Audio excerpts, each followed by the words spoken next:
जब मीरा का नाम लेते हैं तो प्रेम की एक साकार प्रतिमा आंखों के सामने तैर जाती है। जब मीरा का नाम लेते हैं तो एक करुणा की मूर्ति हमारे आंखों के सामने से घूम जाती है। जब मीरा का नाम लेते हैं तो एक ऐसी अद्वितीय नारी का रूप हमारे सामने उतर जाता है जो सब कुछ छोड़ छाड़ कर अपने गंतव्य की ओर बढ़ने के लिए प्रेरित है, गतिशील है, निश्चिंत है। और जब मीरा का नाम मैं लेता हूं तो एक ऐसी विद्रोहिणी नारी का रूप मेरे सामने कौंधता है जो खुलेआम समाज के सामने दो टूक और निर्भयता से, निडरता से, हिम्मत और साहस करके साफ साफ शब्दों में अपने ससुर और अपने पति सबको कह देती है कि मेरे तो गिरधर गोपाल दूसरों न कोई, जाके सिरमोर मुकुट मेरो पति सोई। सामंती प्रथा में जहां नारी को घर से बाहर आने के लिए भी बहुत कुछ हिम्मत जुटानी पड़ती थी, सामंती प्रथा में जहां नारी को कैद करके रखा जाता था,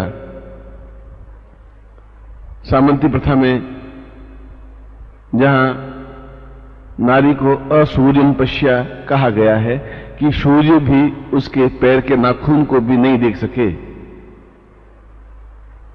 ऐसी प्रथा और ऐसे वातावरण में अगर एक स्त्री बिना किसी की सहायता के महल से नीचे उतर जाती है तो उसकी हिम्मत, उसके साहस, उसकी निडरता, उसकी निर्भयता और उसके पूर्ण श्रेष्ठत्व का सम्मान करना एक आवश्यक हो जाता है। क्योंकि जीवन में विद्रोह आवश्यक है, चैलेंज लेना जरूरी है, अपने आप को गतिशील करना और ठोकर पर समाज को और पूरे देश को रख देना बहुत बड़े हिम्मत और साहस की जरूरत है। और जब वह इस साहस को जुटा लेता है, जब उसके मन में यह भाव आ जाता है कि मैं अपने आप में सक्षम हूं, हिम्मतवान हूं, साहसवान हूं और मैं उस लक्ष्य को अवश्य ही प्राप्त करूंगा जो लक्ष्य मेरे जीवन का है, जिस लक्ष्य की ओर मैं गतिशील हूं, जो लक्ष्य मुझे प्राप्त करना है।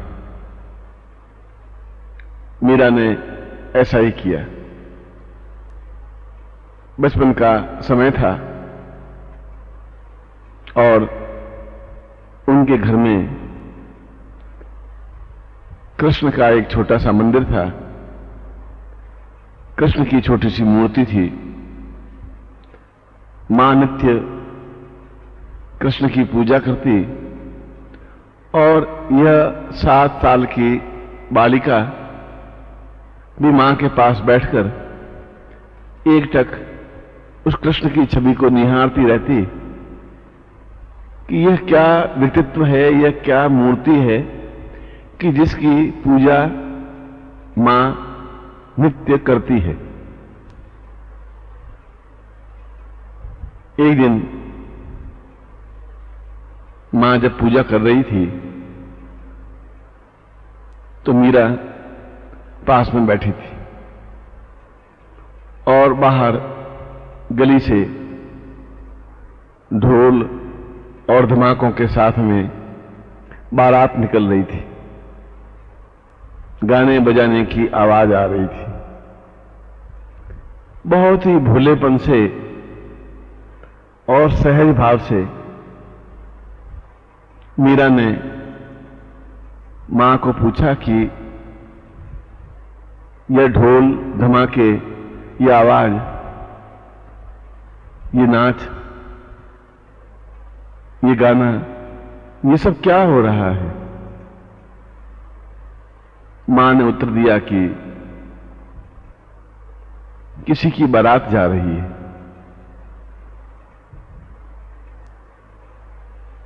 मीरा ने पूछा कि बारात क्या होती है? यह घोड़े पर चढ़ा हुआ लड़का जो सजा हुआ है, जिसके गले में सुंदर मालाएं डाली हुई हैं, तो यह क्या कर रहा है? मां ने उत्तर दिया कि यह शादी कर रहा है और अमुक घर की लड़की ने इसको पति चुन लिया है और इसके साथ उस लड़की का विवाह होने जा रहा है।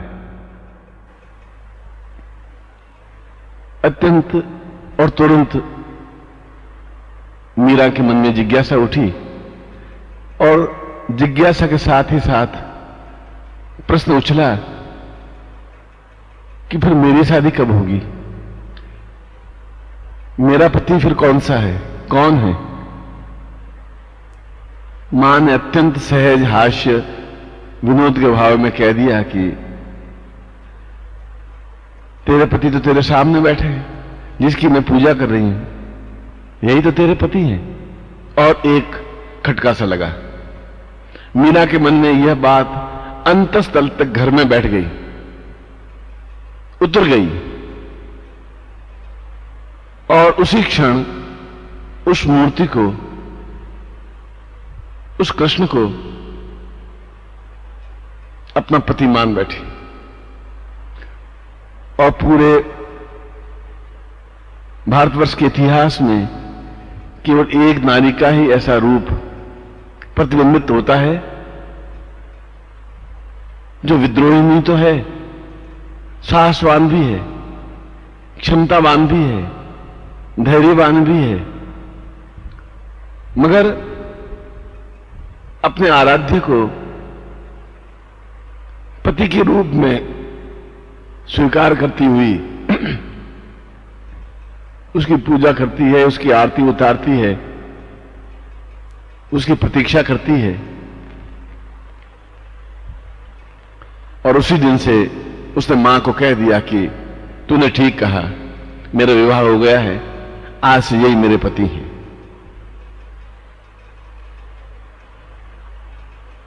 बात आई गई हो गई। मां पूजा समाप्त करके चली गई और मीरा ठुकुर ठुकुर उस मूर्ति को निहारते रही और निहारते निहारते ऐसा लगा कि जैसे उसके सामने उसके पति खड़े हैं, उसके सामने उसका प्रेमी खड़ा है, प्रेमी उसे आवाज दे रहा है, प्रेमी उसे अपने पास बुला रहा है। ऐसा लग रहा है कि जैसे प्रेमी कह रहा है कि तुम क्यों दूर खड़ी हो, दूर खड़े रहने से क्या फायदा होगा, प्रेम में तो दूरी होती नहीं।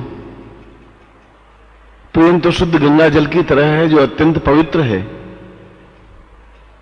प्रेम तो अत्यंत निकटता का भाव है।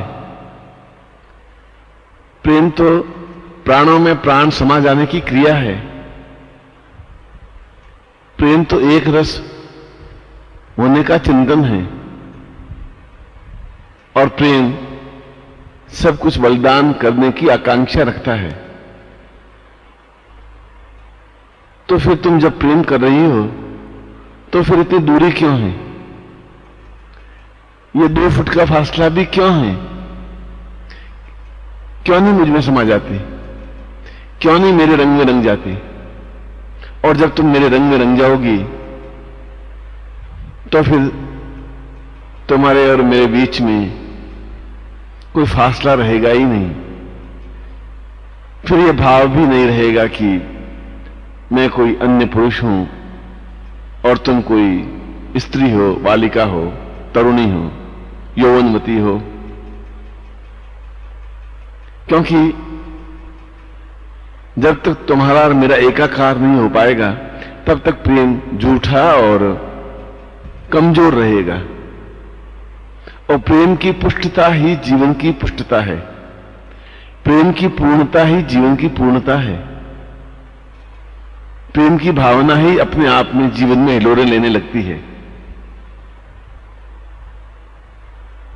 और मीरा ने मूर्ति को उठाया और अपने सीने से लगा दिया। ऐसा चिपका दिया कि जैसे मूर्ति सीने में गड़ गई हो और आंखों से झरझर आंसू बहने लग गए। वह रो रही थी, सुलख रही थी और कह रही थी कि तुम ही तो मेरे पति हो, तुम ही तो मेरे आराध्य हो, तुम ही तो हो जिसे मैं अपना कह सकती हूं, तुम ही तो हो जिसमें मैं अपनत्व का भाव अनुभव कर सकती हूं, तुम ही तो हो जिसकी प्रतीक्षा कई वर्षों से मैं कर रही थी और आज तुम मिल गए। आज तुम मेरे साथ एकाकार हो गए। आज तुम्हारे प्राण और मेरे प्राण जुड़ने की क्रिया में संलग्न हो गए। आज तुम्हें देखकर आंखों की रंगत बदल गई। आज तुम्हें देखकर चेहरे का भाव बदल गया। आज तुम्हें देखकर मन में कुछ हल्का सा एहसास हुआ, कुछ दर्द सा हुआ, कुछ ऐसा हुआ जो इससे पहले कभी नहीं हुआ था। कुछ ऐसा सुखदायक भावना मन में हिलोर लेने लगी कि बहुत अच्छा लग रहा है। ऐसा लग रहा है कि चारों तरफ आनंद ही आनंद बरस रहा है। ऐसा लग रहा है कि चारों तरफ गुलाल उछल रही है। ऐसा लग रहा है कि जैसे पेड़, पौधे और पत्तियां गुनगुना रही हैं। ऐसा लग रहा है कि जैसे मेरे पांव जमीन पर टिक नहीं रहे हैं। यह क्या हो रहा है इसे तो मैं नहीं कह सकती, पर यह बहुत कुछ अच्छा हो रहा है और यह मेरे लिए अत्यंत सुखदायक है। वास्तव में ही प्रेम नारी के जीवन का मूल उत्सर्ग है, मूल कुंजी है, नारीत्व है, उसके जीवन का निर्माण है।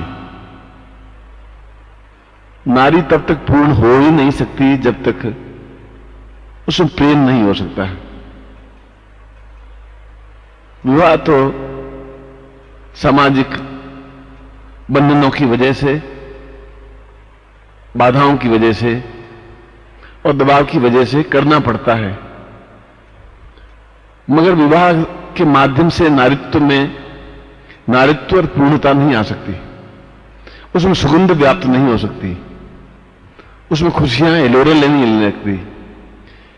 खुशियां हिलोरें तभी ले सकती हैं जब उसके मन में एक प्यार का अंकुर फूटता है, एक प्यार की परिभाषा बनती है, एक जीवन की धड़कन बनती है, एक जीवन का एहसास होता है। और यह एहसास प्रेम के माध्यम से ही संभव है। जिस नारी ने प्रेम नहीं किया उसका जीवन अकारथ गया, अकारण गया, व्यर्थ गया, क्योंकि उसमें वह भाव पैदा ही नहीं हुआ जिसके माध्यम से एक नारी अपने आप में संपूर्ण नारी बनती है। उसमें वो आनंद की धुनी आई ही नहीं, उसके होठों पर गुनगुनाहट फैली ही नहीं, उसकी आंखों में मस्ती का भाव आया ही नहीं, उसके चेहरे पर एक ओज, एक तेज और एक अकथनीय लालिमा आई ही नहीं। और यह सब कुछ विवाह के द्वारा संभव नहीं है। यह सब कुछ प्रेम के द्वारा ही संभव है, क्योंकि विवाह में दूरी है, अलग अलग भाव है। यह पति है, मैं पत्नी हूं, और यह भाव जीवन भर उसके मन में बना रहता है। और यह भाव दोनों के बीच में दूरी बनाए ही रखता है, क्योंकि वो द्वैत है। द्वैत का मतलब है एक अलग अलग चीज है। वह उसके ऊपर अपना प्रभाव जमाना चाहता है और वह उस प्रभाव के बंधन को तोड़ करके मुक्त होना चाहती है। इस कसमकस में जिंदगी बर्बाद हो जाती है, जिंदगी समाप्त हो जाती है, जिंदगी चुक जाती है और वह एक साधारण नारी बनकर के जीवन की यात्रा करती हुई समाप्त हो जाती है। इसलिए विवाह से प्रेम पैदा नहीं हो सकता। विवाह से कर्तव्य पूर्ति हो सकती है, विवाह से सामाजिक प्रतिष्ठा हो सकती है, विवाह से माता पिता का भार हल्का हो सकता है, विवाह से बच्चे पैदा हो सकते हैं, मगर विवाह से एकता नहीं आ सकती, ऐक्यता नहीं आ सकती, समीपता नहीं आ सकती, दूरी नहीं मिट सकती, एकजुट होने की क्रिया नहीं बन सकती, अपने आप में पूर्ण विलीन होने की प्रक्रिया नहीं बन सकती।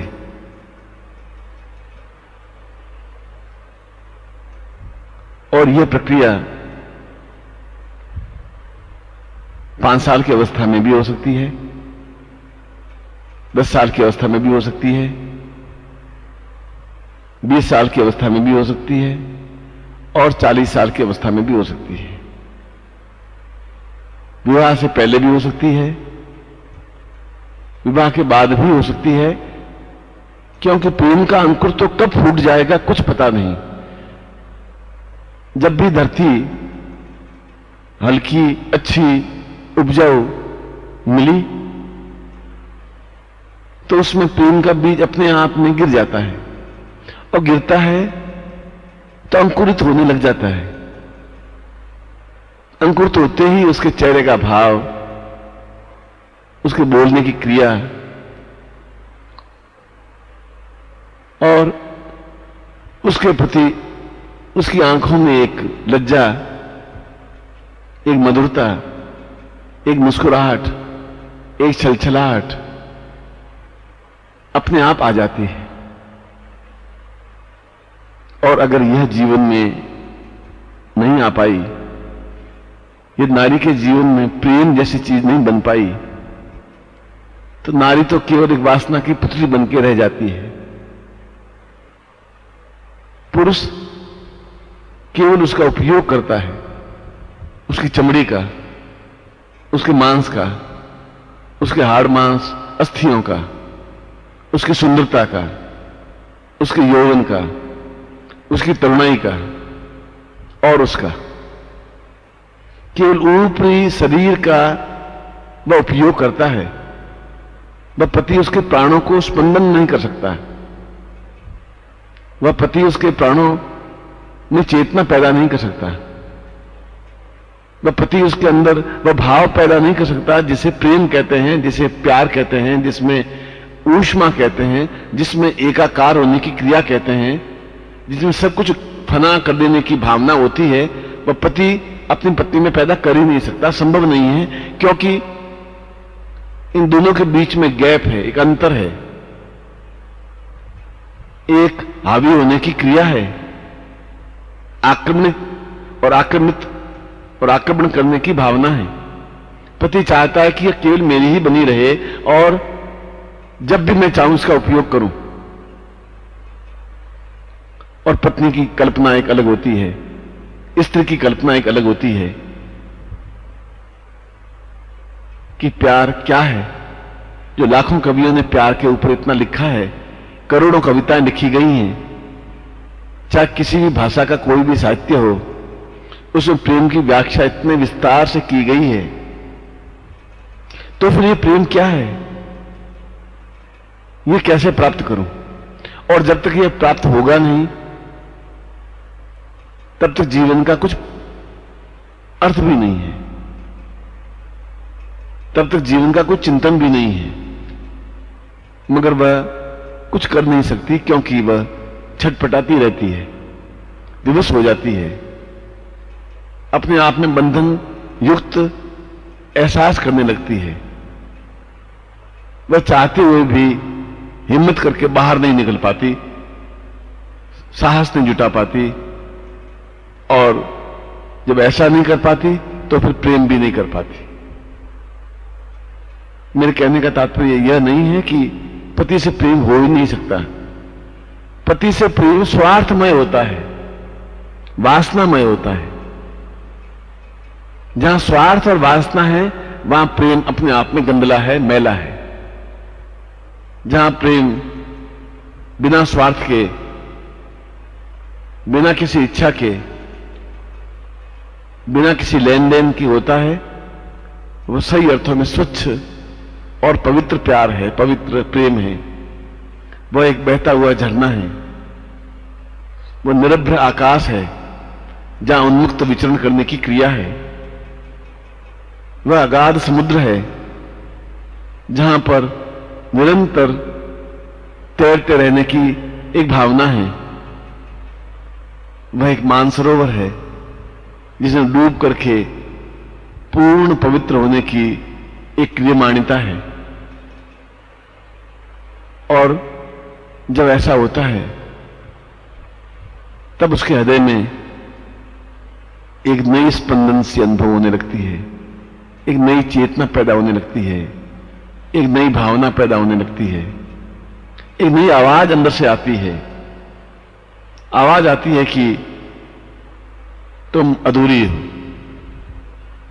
तुम लक्ष्यहीन हो, तुम दिशाहीन हो, तुम भ्रमित हो, तुम्हारे ऊपर दबाव है और तुम दबाव स्वीकार करती हुई चल रही हो। तुम बंधनों से बंधी हुई हो और उन बेड़ियों में जकड़ी हुई तुम आगे नहीं बढ़ पा रही हो, और नहीं बढ़ पा रही हो तो तुम प्रेम भी नहीं कर पा रही हो। और अगर तुम प्रेम भी नहीं कर पा रही हो तो फिर तुम्हारे जीवन का कुछ अर्थ भी नहीं रहा, फिर तुम्हारे जीवन का कोई प्रयोजन भी नहीं रहा, फिर तुम्हारे जीवन का कोई लक्ष्य भी नहीं रहा। वह जीवन तो एक भार ढोने के समान है, सिर पर गठरी उठाए हुए गतिशील हैं, और इस गृहस्थ के रास्ते पर चलते चलते एक दिन समाप्त हो जाएंगे। परंतु असली हीरा खो जाएगा। कंकड़ों से तो तुम्हारी झोली भर जाएगी, पर बहुमूल्य रत्न तुम्हारी झोली से निकल जाएंगे। तुम्हारे पास धन, दौलत, मकान, वैभव, बच्चे, पति तो प्राप्त हो जाएगा, पर जीवन का स्फुरण, जीवन का आनंद, जीवन की चेतना, जीवन की धड़कन, जीवन की श्रेष्ठता रह जाएगी। और एक समय आएगा जब तुम्हारे पास पछताने के अलावा कुछ नहीं रहेगा, हाथ मलने के अलावा कुछ नहीं रहेगा। तुम सोचोगी और तुम एहसास करोगे कि वास्तव में मैं समुद्र के किनारे बैठी बैठी घोंगे चुनती रही, सीपियां चुनती रही, डुबकी नहीं लगाई, मोतियों से अपनी झोली नहीं भरी, हीरे जवाहरातों से अपने आप को सजाया नहीं। एक तरह से जो कुछ मुझे प्राप्त करना चाहिए था वह मैं प्राप्त नहीं कर पाई। जो कुछ प्राप्त हुआ वो अनायास हो गया, अकारण हो गया क्योंकि यह परिपाटी तो सैकड़ों हजारों वर्षों से चली आ रही है और मैं भी उसी लकीर की फकीर बनकर के गतिशील होती रही। और जो कुछ मेरे पास होना चाहिए था वह नहीं हुआ, जो कुछ नहीं होना चाहिए था वह मेरे पास रह गया। और अब मेरे पास पछताने के अलावा कुछ नहीं है। अब मेरे पास पश्चाताप करने के अलावा कुछ नहीं है। और यह उसकी कांति को मिटा देता है, उसके चेहरे की तेजस्विता को मिटा देता है, उसके चेहरे के गुलाबीपन को समाप्त कर देता है, उसके होठों की मुस्कुराहट को कड़वाहट में बदल देता है, उसके आंखों की चमक को समाप्त कर देता है, उसके हृदय में एक आर्तनाद पैदा कर लेता है और उसका सारा जीवन, उसका प्रत्येक क्षण भारमय होने लग जाता है, बंधनमय होने लग जाता है। और उस समय वह जितना ही ज्यादा बंधनों को तोड़ने की कोशिश करती है, समाज का उतना ही ज्यादा प्रहार उसको झेलना पड़ता है और उस प्रहार के आगे वह विवश हो जाती है, वह अपने आप में छटपटाने लग जाती है, वह फड़फड़ाने लग जाती है। मगर उसके पास पंख नहीं होते, क्योंकि पंख तो पहले ही समाज ने और घर वालों ने नोच लिए होते हैं। वह आकाश में उड़ने की क्षमता प्राप्त नहीं कर पाती, वह मानसरोवर में डुबकी नहीं लगा सकती, क्योंकि उसको गंदले पानी में पहले से ही नहला दिया जाता है। उस मानसरोवर के शुद्ध और स्वच्छ निर्मल जल में अवगाहन करने की क्रिया समाप्त हो जाती है, वह बहुत दूरी बन जाती है और उसका जीवन में गंदले पानी से नहाया हुआ एक पिंजरे में बंद पक्षी की तरह हो जाता है, जो सींचों से चौंचे लड़ा लड़ा करके अपने आप को लहूलुहान तो कर देती है,